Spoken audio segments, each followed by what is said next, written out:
Now, should you believe what you read on newspaper websites or hear on the radio? Media Watch viewers know that the answer is frequently no. But according to an outfit called the Levitt Institute, too many people do. It recently put out this report. Deception detection across Australian populations. Last Sunday, a media release about the research was picked up by Australian Associated Press. Its story was widely run on news websites around the country. Sydney, the most naive city, study finds. Psst, have you heard the one about Captain Cook and his 3 wives? As the Levitt Institute's Lauren Kennedy told the ABC in Brisbane next morning, we took around 1,000 25 to 35-year-olds from 5 different states, and we got them to read 15 different articles that were based on Australian history, 5 of which were complete fabrications. So I'm talking about Richie Benaud serving in the Senate. Australia's first Prime Minister was an atheist. So Captain James Cook has 3 wives, that kind of thing. Sydney-siders were the most gullible, Melburnians the least. The sort of comparison that's bound to get a silly survey like this plenty of coverage. And indeed, the Levitt Institute did well. Around 33 radio stations, plus Fairfax and News Limited websites, gave it a run. It even made it onto 10's bright new news comedy show, The 7pm Project. Now, in a report out today, we found that young Australians are extremely gullible. News website Crikey's deputy editor Sophie Black said we shouldn't believe all we read. Once upon a time, you'd read it in the newspaper and you knew that 100 different fact-checkers had checked the story, a sub-editor, an editor. But these days, information and news is put up so quickly that, there's no one there to check it. Ah, Sophie, how true. And certainly none of these worthy news outlets seems to have bothered to check up on the Levitt Institute. But as the web enthusiasts say, the media may get more stuff wrong these days, but it doesn't stay wrong for long. That same day, Media Watch received an email from a very savvy viewer about what appears to be a lovely self-fulfilling hoax. Our tipster had checked up on the Levitt Institute.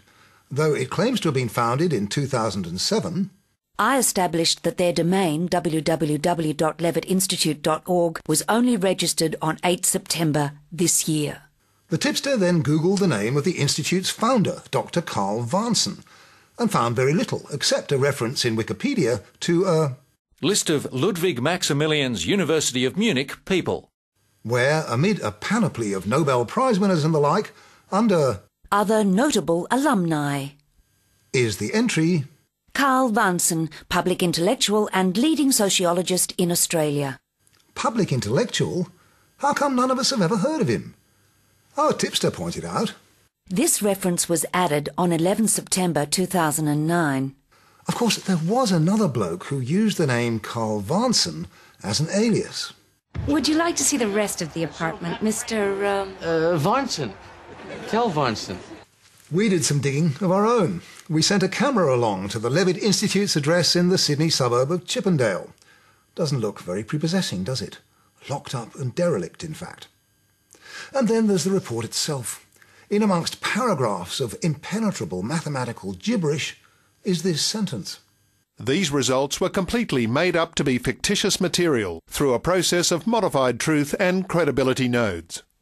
Enough already. It's all a hoax, a quite elaborate one, designed to make the media look like gullible idiots.